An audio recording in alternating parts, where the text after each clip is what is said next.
afternoon, and welcome to the Columbus Metropolitan Club. My name is Tony Bell, President and CEO of Phoenix Consulting Co. I'm also a member of CMC Board of Trustees. It's mission affirming to have you as the collective us this day. And let's take a moment to thank today's sponsor, Cover My Meds. We also want to thank Grange Insurance Audubon Center and its wonderful staff for its ongoing support. Big round of applause. Thank you as well to the Center for Human Kindness at the Columbus Foundation and the Columbus Dispatch for presenting today's live stream, which is carried on all of CMC's social media platforms. Let's thank all of those supporting today's forum. Today is a global day celebrating the social, economic, and cultural political achievements of women. Thank you for coming together this day to celebrate women's achievement and to continue to work for women's equality. Happy International Women's Day, everyone. Speaking of women's achievements, today's forum will focus on an effort that Columbus is creating a safe space for women of color to dream and connect. According to a 2021 McKinsey report, 32% of Black women who have spoken out against discrimination, and it's really hard to do, let me tell you, it's hard to do that. So when you do it, they have experienced retaliation compared to just 6% of white men. Most recently, in December of 2022, Marguerite Ward and Alexandra York published an article reporting that Black women are being pushed out of corporate America by microaggressions, belittling, and burnout. And in a world lacking inclusive work environments, one solution is to build that inclusive environment from the ground up. So, Columbus-based Zora's House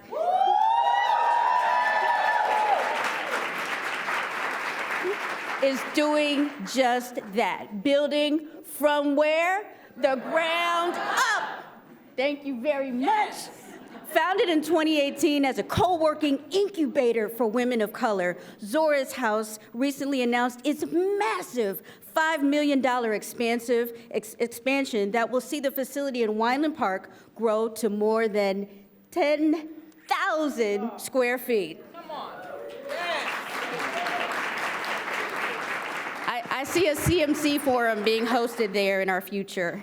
To set the stage for today's conversation titled Black Women Entrepreneurs, Building Success at Zora's House, whose mission is to help women of color start, nurture, and grow their own businesses, please join me in welcoming Catherine Ziegler from our sponsor, Cover My Meds, to introduce today's speakers.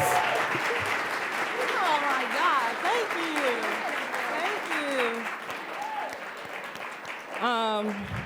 Yeah, so I was given 2 minutes to introduce the panel. I'm from the South, so I'll try to stay on task. Again, thank you, Tony. As a member and supporter of Zora's House, it is a pleasure to be here on behalf of Cover My Meds. At Cover My Meds, we're committed to creating an inclusive workplace, what we call a culture of belonging, where all employees can feel safe, valued, respected, and heard.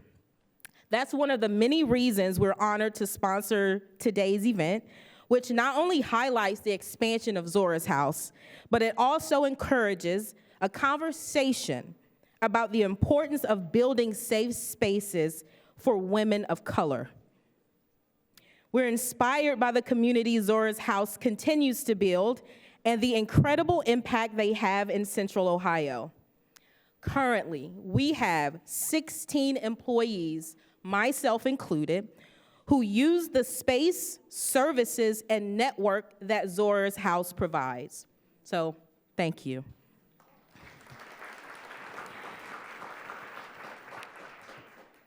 I feel there's immense value in creating spaces and communities where diverse women can authentically show up and support one another. At Cover My Meds, I have the privilege of being vice chair of one of 11 employee resource groups, providing our employees with a safe space that fosters a sense of belonging, diversity, and inclusion.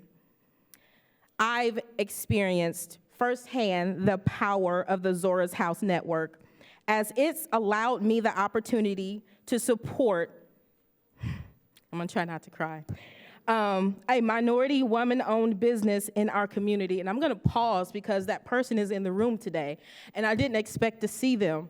So again, it just kind of brings that sense of purpose full circle. And again, thank you for creating that opportunity for people like us. As we celebrate thank you. Yeah, that's unscripted. That's not part of the speech. As we celebrate International Women's Day, I am beyond honored to introduce today's forum, and I encourage you to join me in welcoming today's dynamic speakers.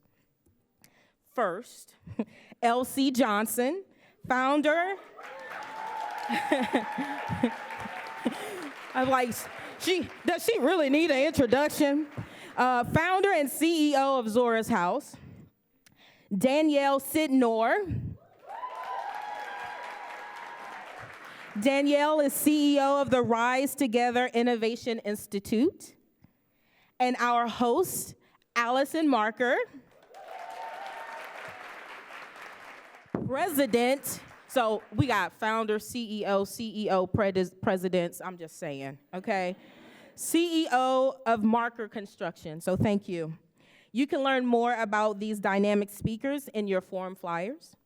And Alison, with that, I'm gonna hand it over to you. I am looking forward to this conversation. Thank you so much. All right, well, hello everybody, welcome. It is amazing to see so many people here today to celebrate and be a part of this conversation, and such a beautiful crowd with lots of color, and I love all the pink and purple and celebration of International Women's Day. I'm also just very honored to be up here and be having this conversation with you too. So, how you guys doing? Doing well, ready to go. Ready? Okay, all right, cool. Well, let's go. I know we have a lot we want to talk about today. So to kick off the panel, could you each introduce yourselves and your organizations and just let us know a little bit more about your journey, your organization's missions? So first and foremost, I don't think CMC knew what they were doing when they had all these black women up here speaking this morning. Allison snuck up in here, but she's our white friend, so it's okay. We love you, Allison. So as Allison mentioned, my name is Elsie Johnson. I'm the founder and CEO of Zora's House. I am so excited to be here and chatting with all of you today. I think the topic is a really important one, especially on International Women's Day. So for those of you who aren't very familiar with Zora's House is the only co-working space and leadership incubator in the state of Ohio that is created by and for women and gender expansive people of color. And one of the things that I always like to note when I'm talking about the work of Zora's House, it makes me think back to the very early days of founding Zora's House. And I would go out and I would talk to funders and other potential community partners, and I'd let them know about what it was that I was trying to create at Zora's House.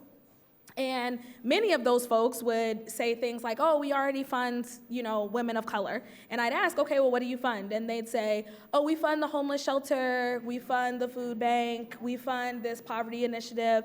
And it became very clear that for many people, the phrase women of color was synonymous with low-income women. And they were not prepared to see women of color and gender-expansive people of color across a spectrum of experiences and opportunity to lead and create and shape our community. And so one of the things that I always like to be really clear about when I talk about Zora's House and we talk about being a leadership incubator, what we mean when we say that is that we want to ensure that women of color have what they need, not just to survive in our community, but to create, to dream, to lead. I jokingly said at an event a few months ago, we had a bunch of CEOs and leaders in the room, and I told them, I was like, Zora's House is not going to be successful until the folks who are in our membership got your job. So our goal is really to ensure women of color thrive.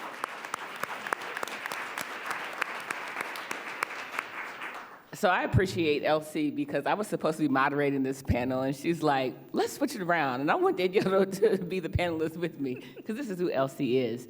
But coming to Columbus about 18 months ago to lead the Rise Together Innovation Institute, I am not the founder, but I am the CEO.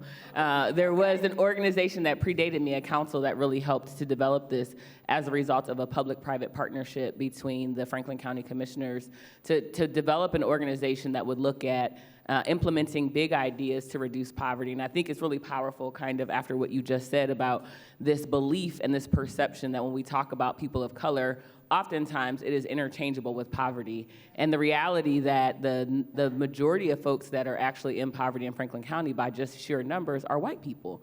And it's a part of our conversation that we don't have enough about who is impacted by the decisions that we're making and how we have to work collaboratively together to make sure people get a chance to be represented all across our community at every stage of their life cycle. Because regardless of where you start, we also all have the opportunity to finish strongly. So I'm excited to be here and thinking about how organizations like RISE and Zora's House will work together to change the dynamic of Franklin County as we continue to grow in population and economic power. Awesome, thank you. So Elsie, this question is for you. Zora's House provides so many powerful and important resources for women of color to start their businesses and become leaders. Talk about why this is important and the impact that this has on Columbus, our state, and even our region. Yeah, thank you so much for that question. I think it's interesting that I have Danielle here because one of the things that I often reference in talking about Zora's House is the fact that women of color are the fastest growing population in Franklin County. So when we're having conversations about what it is going to take for Franklin County to make sure that we are thriving as a community, that we are moving forward, that we are growing, there is no conversation about Franklin County that can be had without thinking about what do women of color need in order to be successful, in order to be able to contribute. And so, you know, it's interesting because Zora's House is a co-working space. One of the first assumptions that folks make is that primarily what we do is support Black women or women of color entrepreneurs, when in fact, we like to think of ourselves as a leadership incubator for a reason. We feel like there are a number of ways that women of color can and should be contributing to our community. And so whether that is we often talk about incubating women of color scholarship, creativity, activism, entrepreneurship, and leadership. And so that is very important because again, we think there's a whole spectrum where we still need additional support. But what was interesting was that we had been talking about, entrepreneurship and our little mission statement and our sales pitches for a few years before we actually started one of our kind of like premier entrepreneurial support programs at Zora's House. And that program really emerged during the pandemic. What ended up happening, like many of the programs that we have at Zora's House, they are truly inspired by the needs and responsive to the needs of our membership. So we often say we don't build for women of color, we build with women of color. And what we saw during the pandemic was there were a number of our members who reached out to us and they said, hey, I'm feeling like, I'm about to get laid off from my job, or I have gotten laid off from my job, or just to keep it all the way 100, like it is now a toxic work environment because of everything going on in the world. I have to figure out how to make my side hustle my main hustle.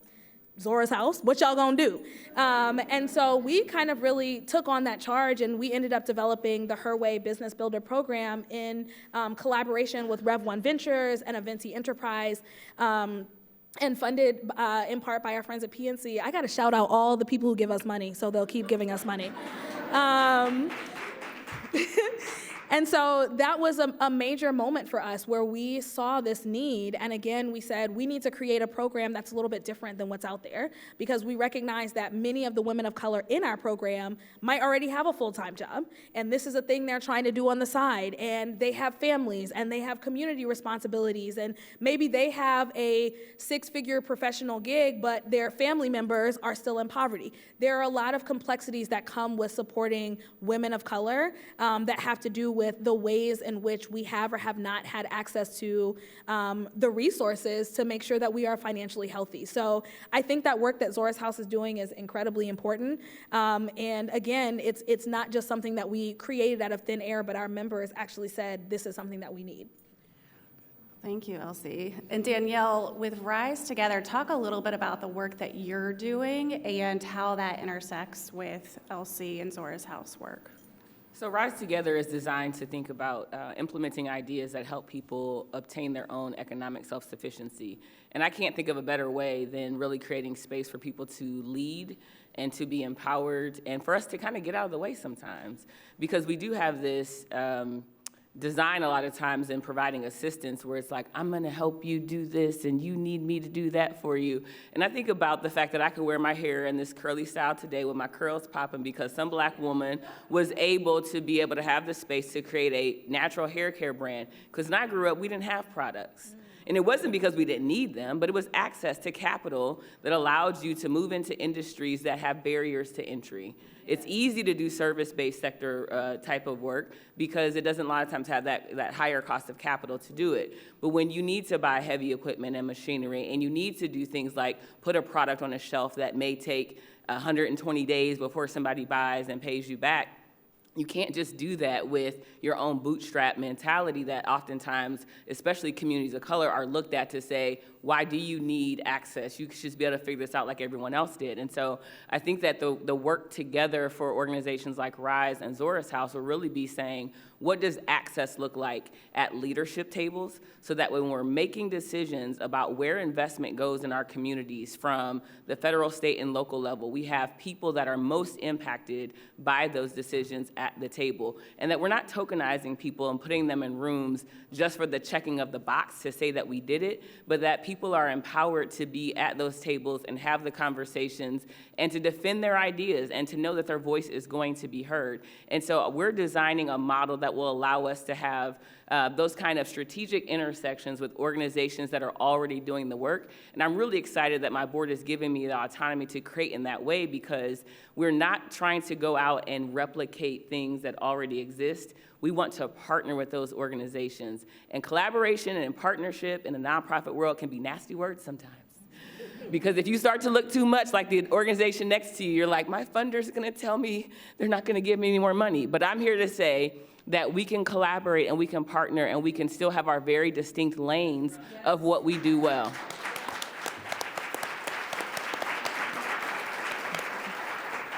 I just want to say, I don't know who is giving us the affirmation from this corner, but keep it up, because we appreciate y'all right now. Love it, love it. Well, speaking of community partnerships, how do these spaces benefit from community and business partnerships, and how can businesses that are here, individuals that are here, get involved and help with the work that you guys are doing? Yeah, so it's always really interesting. We get a lot of folks, especially now that Zora's House is more publicly building a new facility, and we have a really exciting opportunity to start thinking about not just how are we impacting the individual lives of the women of color who come through our space, but also like on a larger scale, what does that mean for Columbus as a whole? What does that mean for Franklin County as a whole? Like what happens when we get that tipping point of women of color who are, have that access to capital, that are at leadership tables, who have that level of confidence to pursue the things that they really want to pursue? How does our community transform when that happens? And so we have the opportunity to form partnerships, as Danielle said. One of the things that we've learned as we've grown is that we cannot do this work alone. It has to be in collaboration because we can't be everything to everybody. And the other thing that I would say, because you asked, like, how can people get involved? I always tell folks, especially for our allies in the room, but not just for our allies, educate yourself. Educate yourself around these issues. Educate yourself around some of these structural challenges that your colleagues, that your neighbors, that other folks in our community or in your life may be facing. Because very often people come to Zora's House and they're just like, we love what you're doing, but they're not prepared to really understand what we're doing. And so I think it's so important because it can be very overwhelming to think about where is your place within this work, especially as it pertains to racial equity work and gender equity work. And so I would say to start to educate yourself around the issues that are prevalent so that when you go into a space where work is being done, you already understand the context and you're not asking people who are also doing the work to educate you around the context in order for you to participate. So I think the business community can do three things. One is look at this work as investment and not charity. That part. Lift your cup.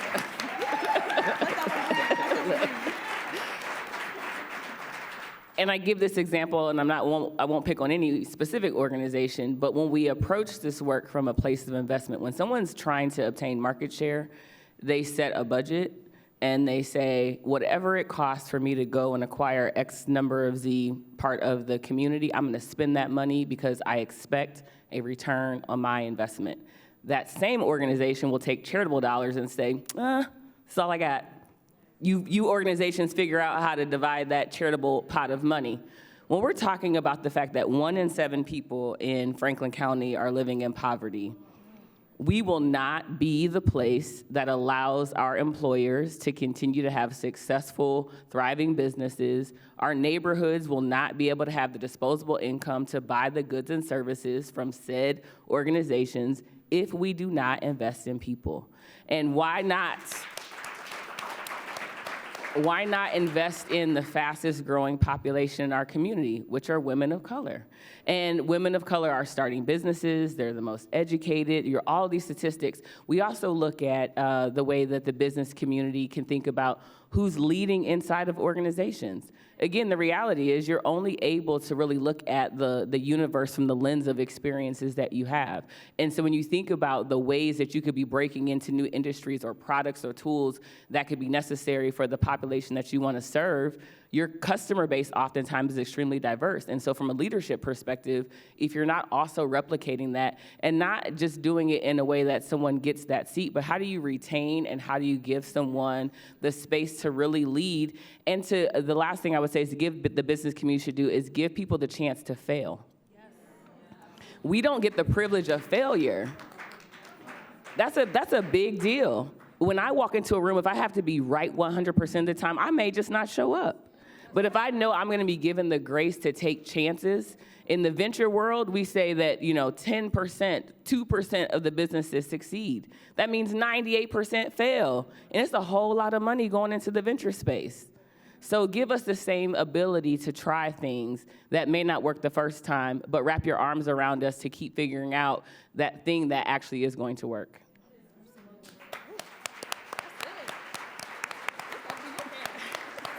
That was deep. That was deep. Yeah, thank you. Since it's International Women's Day especially, I would love to hear you guys talk about what it's like as Black women to be leading in your communities and making spaces for other Black women, to know that you're creating space for others to develop their voices and grow. You want to start? I'll start, because I think I want to listen to what you got to say now. I first have to acknowledge all of the Black women that came before me that created space for me to be able to sit at this table today and confidently talk the stuff that I talk, because it was someone that took a lot of the flack on the chin to be able to make it easier for me to be here. So I look at it as an obligation to go into rooms and spaces and have sometimes the uncomfortable conversation or say the difficult things, because even as difficult as it might be, it's still easier for me than it was for my great aunt when she was a lobbyist for the California Teachers Association, or my grandmother when she was raising 14 children, or my mother who was an entrepreneur and helped my father run our printing business. And so I think about those things when I'm having conversations, and places, again, like Zora's House are so important to me, because as a leader, when I was moving through corporate America, as a person in finance, I was always one of the only Black people in the room, and that's such a heavy burden. It's such a heavy burden, and you get that that obligation of trying to show up for everybody, but recognizing like my experience is not the same as LC's, and as the person that is in the room, that's not in the room, that I'm also trying to think about. And so when I think about why it's important for us to have these kinds of forums, it's also to just humanize who we are as each other and recognize we have much more in common than we have that separates us. And so when I move through spaces as a leader, it's just exciting to me that we are at a place in society even as challenging as it is, and I recognize that as many advances as we're making, we have folks that would look to dismantle those advances. I still have hope and optimism that rooms like this will allow us to all go back into our various spaces and be better advocates for what we can do individually and collectively to improve outcomes for everybody.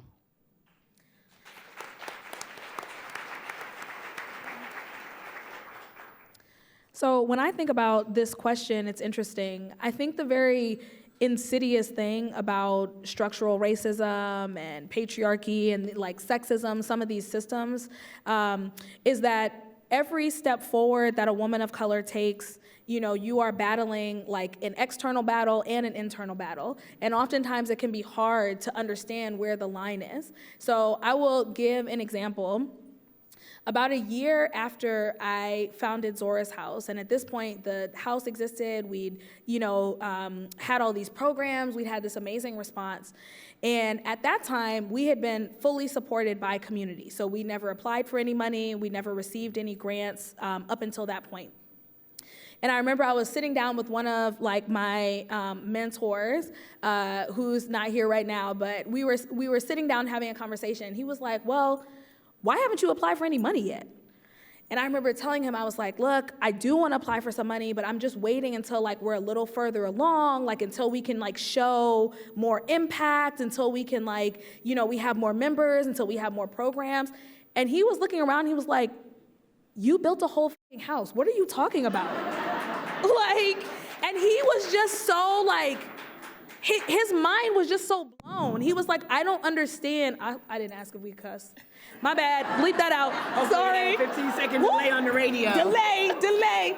I'm gonna keep it together the rest of this talk. But his mind was so blown at this idea that to him, he was like, I don't understand why you haven't moved forward. And I was basically telling him I didn't feel like I was enough.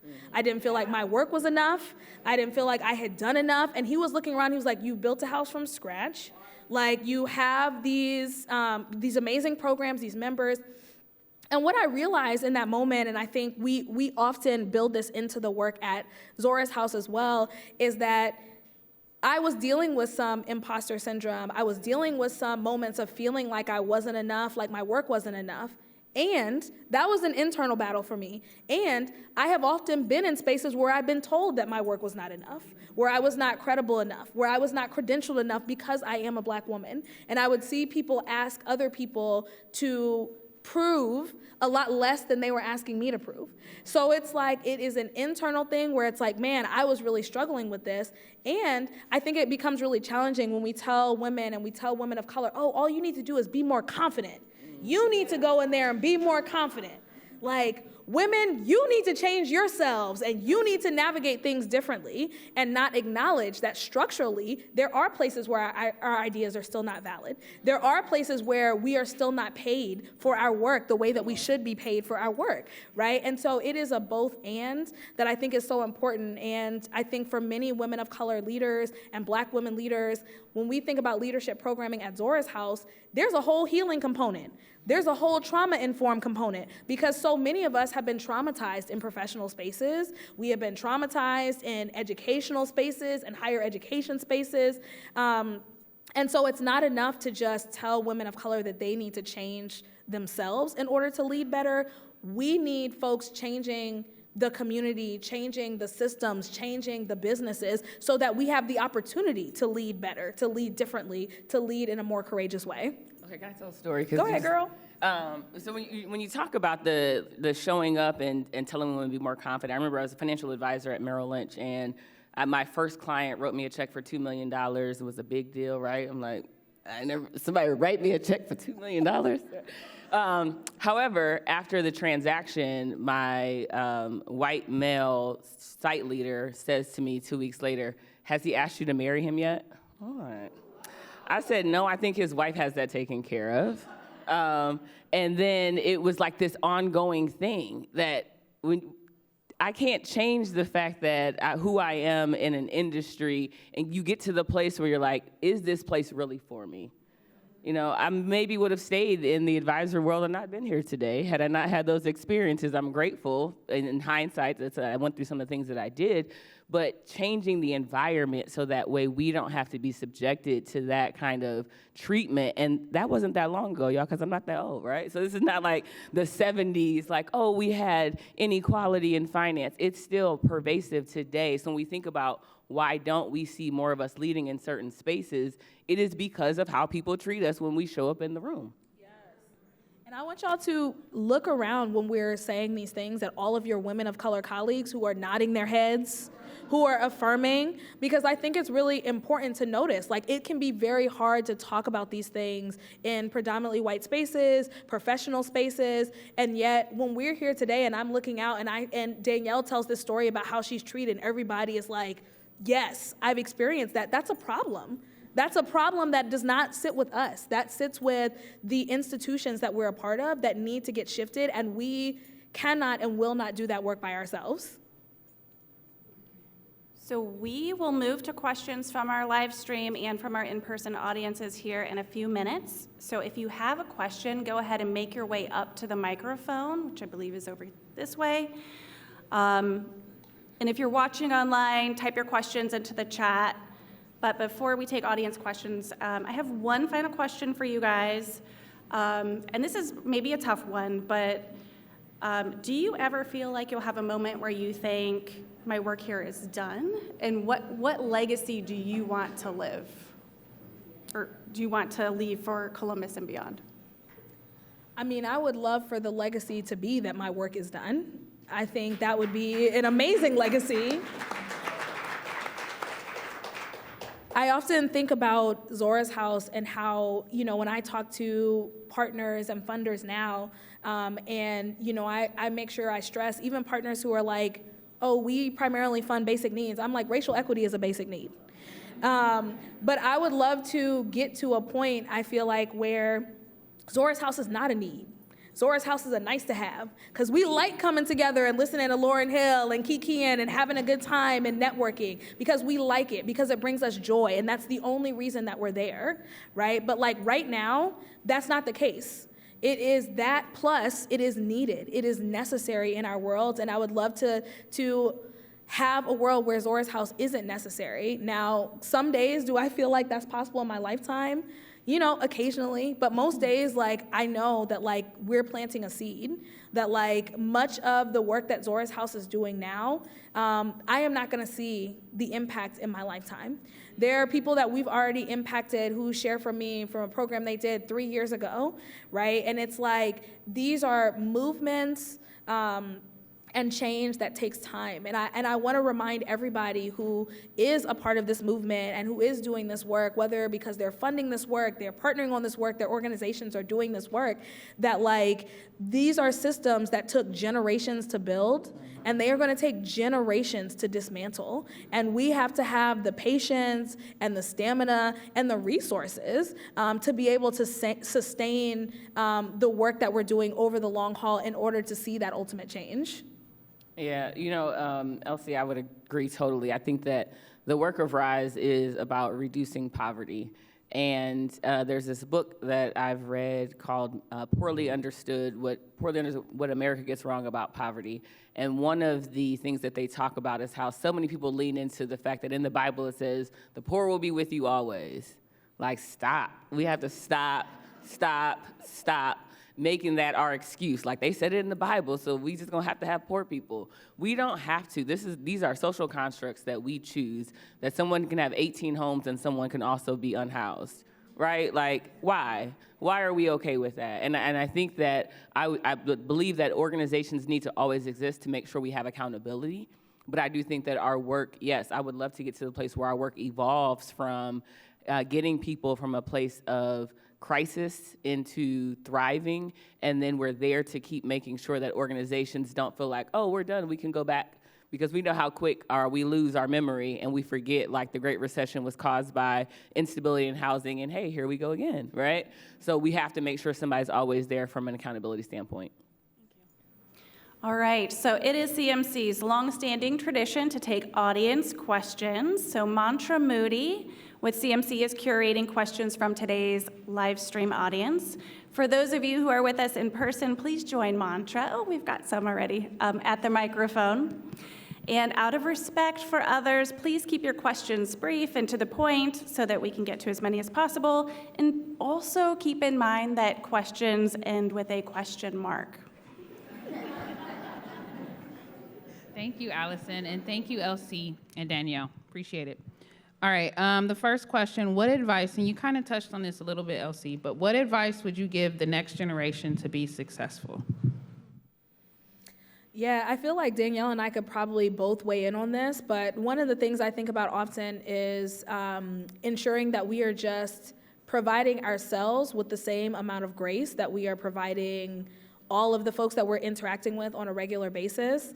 I think sometimes even in my leadership journey, I get frustrated with myself because, there was a moment somebody said something and I'm like, oh, I should have said this. Like in that moment I didn't. And it's like, oh, did I let myself down? Like, did I not speak up for Black women in that moment? Did I, show myself the way I wanted to? And I think that there is so much that many of us are carrying, and that to give ourselves grace along the journey, because it truly is a journey. That's mad cliche, but I also feel like it's really true.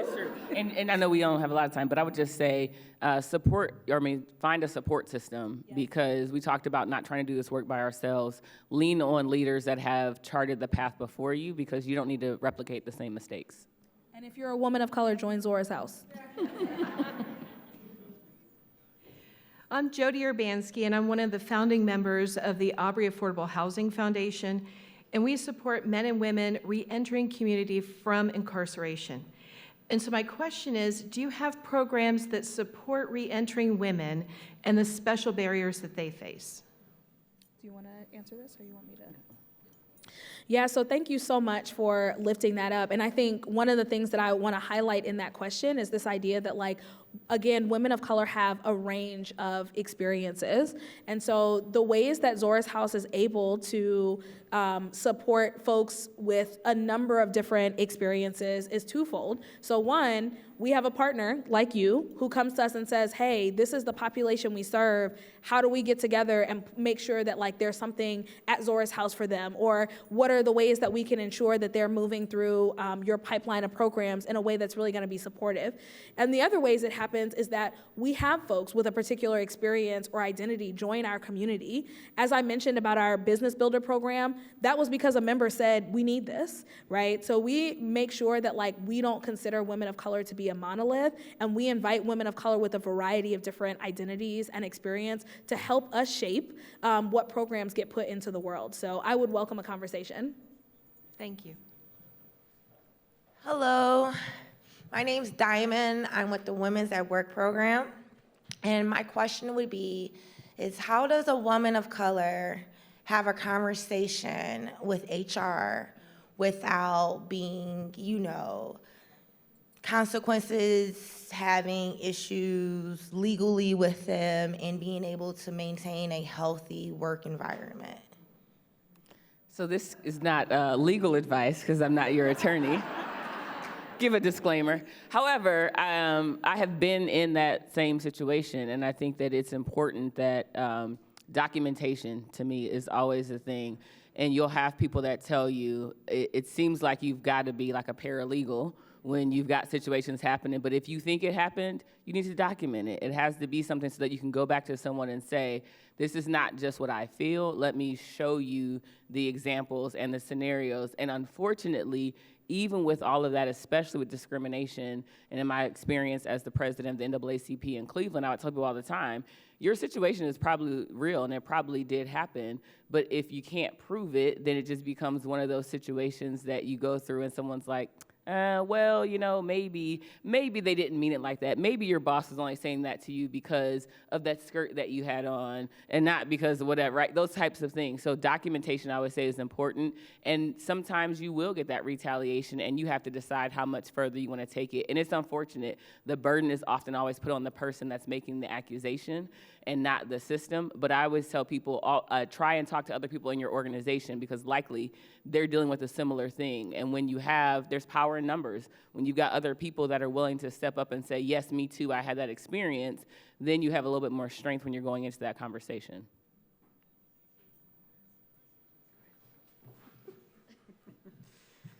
All right. Are there specific initiatives like Zora's House in other cities that are models for you? Oh, that's a really good question. So it's interesting. I would say there are peers that we have in other cities that we've mainly identified over the course of like our own growth.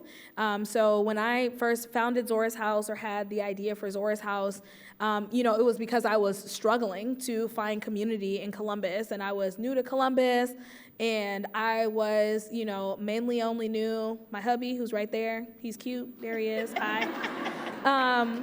Mainly only knew him, was living in his parents' basement. Like, it was not a glamorous time for us. I was struggling to find community, and the idea for Zora's House, kind of arose out of that desire that I was feeling.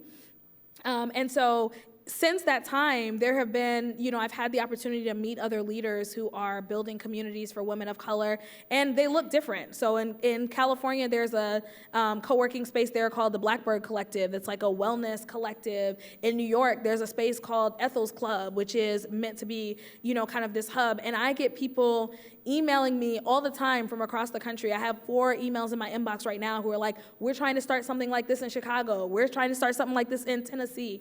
And so I think what it shows is that there is a need for this in so many cities across the country. And we're working on some ways that all of those of us who are doing this work can collaborate a little bit more, share resources, share leadership, understand each other's challenges, and support each other. Because at the moment it is very disparate, but we know that these spaces and communities are popping up all over the country right now. How do you take innovative ideas, for example, like, hey, invest in Black women, and you take that and you're like, hey, businesses, community, people, I need you to recognize that this is a need. How do you get that community buy-in? I think demonstrating value is an important thing when you're trying to get anybody to invest in whatever your idea is. And the moral imperative to do these things, in my opinion, is like the price of admission. We should all agree that it's morally right to support women of color. But for most people, that's not enough. You can't rest on that and say because it's the right thing to do. But I think what LC has done with Zora's House is be able to point to specific things that the organization was able to bring in terms of value to the community and to corporations and other people that would not exist but for Zora's House. And so when you're talking about investment in organizations and in people that are often disinvested or underinvested, I think the counter narrative to that is showing how much value an organization stands to derive from that. So again, the example of the natural hair care movement. All of these major brands now that are on the trend of it, it's because they see how much consumption is in the natural hair care industry. So also add value to the moral imperative, and I think that's the place that you want to be in having that conversation. All right, this question is for Alison. Can you talk a little bit about Marker's role in supporting Zora's House? Of course. Well, first of all, so honored to know Elsie and be a part of the project. So Elsie and I met a couple of years ago. We were the 40 Under 40 Columbus Business First group together and met. And at that time, this was an idea, I think. It was a dream, it was an idea, but she was also like, I'm gonna do this. I don't know where to start, but I'm gonna do it. And then we met soon after that to kind of talk about what that looks like, how you get started. And we actually went through a whole proposal process and competed against other firms to get involved with the project. And then we got involved early on in the design with Moody Nolan, and oh yes, Mantra's husband, and just kicked off construction recently. So and we're big fans. We've got some people on our team that are members of Zora's House, and just doing whatever we can to support Elsie and Zora's House and the mission and the work that they're doing. And I'll say this because Alison's one, not gonna brag on herself or her firm, but we were able to reach out to Alison, and shout out to Alison because I sent her a very vague email like, hey girl, I wanna build this building. I'm not really sure. Can I talk to you about this, or is there somebody else? And she was like, I guess. And so just that openness and that willingness to have that conversation. And we were actually at a panel at Marker recently. Myself, Jonathan Moody was also on the panel. One of the things that we talked about is how important it is for people of color to have access to those type of relationships. Like if I hadn't been able to pick up the phone, call Alison, send her a direct email and be like, hey, I honestly don't even know where to start. Even that level of vulnerability, I would not have done that with just somebody that I'd never met before. And so having those relationships is so critically important. And I will also quickly say, speaking of support, there is a little card on all of your tables. There it is. Look at this beautiful, beautiful card. And so I know that in the intro, we introduced the fact that we are raising $6 million for this project. And I want to let you know that we only halfway there. So I want to give you all the opportunity to learn more about the project and how you can be involved, whether it is with a personal gift or if you represent an organization that you think would be really interested in this work. It is going to take in all seriousness, it is going to take all of us and our entire community to make this happen. So when this building gets built, it is going to be all of us who got this building built.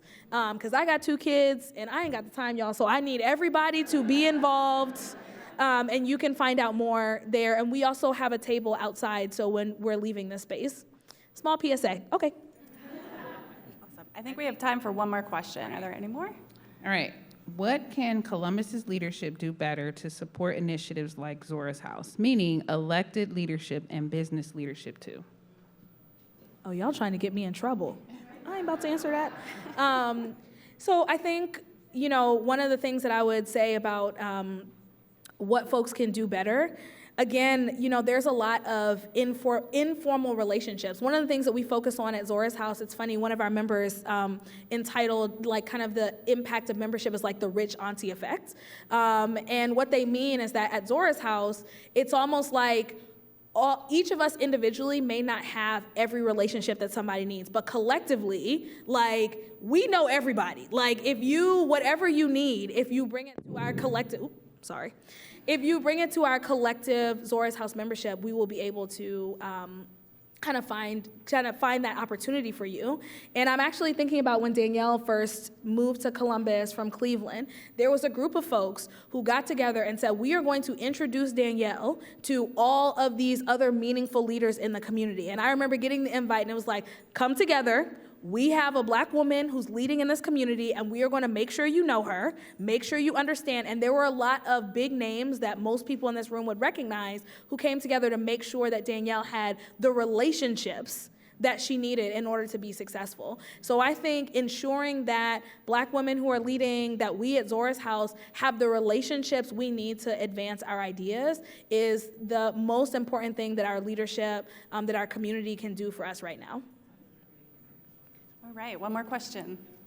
Hello, Danielle. I am also Danielle. Hey. Nice to meet everyone. I spend a lot of time coaching people through the delineation between Black and brown women and gender expansive people and people experiencing income instability and poverty, and how there are appropriate conversations where it makes sense to commingle them, and there are conversations where it does not make sense to commingle those two distinct groups of people. And so I'm wondering, I feel like I need a little bit of a script for the number of times that I have this conversation. And I'm wondering if you can talk through how you have this conversation with people. So I think that being able to start off, Danielle, by what you just said in terms of the fact that there are people of all races, ethnicities, creeds, along that whole socioeconomic continuum. and not relegating one part of our community to being isolated in one of those buckets versus the other, but then also acknowledging that there are spaces and times where those things intersect. And so I try to do that with people, where I talk about my experiences, but then also share and recognize that there are people in our community who grew up affluent, and their life experience and the things that they navigated through are very different in some cases than what I navigated through. And I always tell people, you should talk to them. It's like I can't have the burden of knowing everything that everybody went through and what that was like, even as I think that LC does a great job of talking about people of color and women of color. And I would tell people when I was president in ACP, when I come to the table, I'm talking from the perspective of as a Black woman. And this conversation about people of color is broad, and I want you to do the same work to go have conversations with folks in the Latinx community, in the AAPI community. You cannot make me the token for everyone that is a person of color.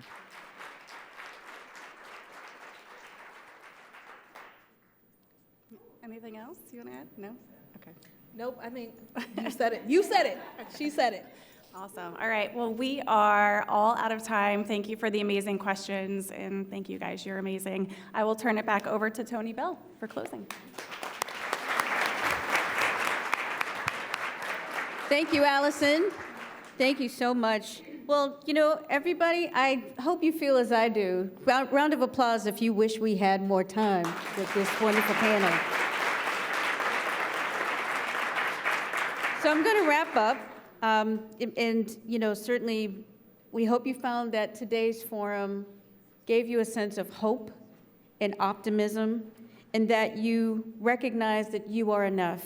I hope you will join me right now in saying to yourself a very heartfelt, I am enough. Yeah, thank you for those words. You are enough. I am enough. And I hope that you find that this experience reminds you that this is an investment and not a charity, because enough is enough. So we want to thank today's sponsors, Cover My Meds, and thank Catherine Ziegler for her amazing words with our sponsor. Thank you. Thank you to the Grange Audubon Center for its support, and thank you to all of our virtual seat members and the Center for Human Kindness at the Columbus Foundation and the Columbus Dispatch for supporting today's live stream. A very special thank you and appreciation to our two panelists, LC Johnson and Danielle Sydnor.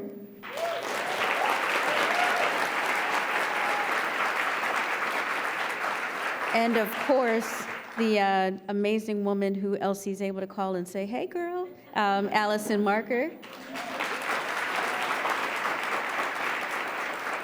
So please make plans now to attend next Wednesday's forum called Laying Tracks for Amtrak's expansion, right here in this building at Grange Insurance's Audubon Center.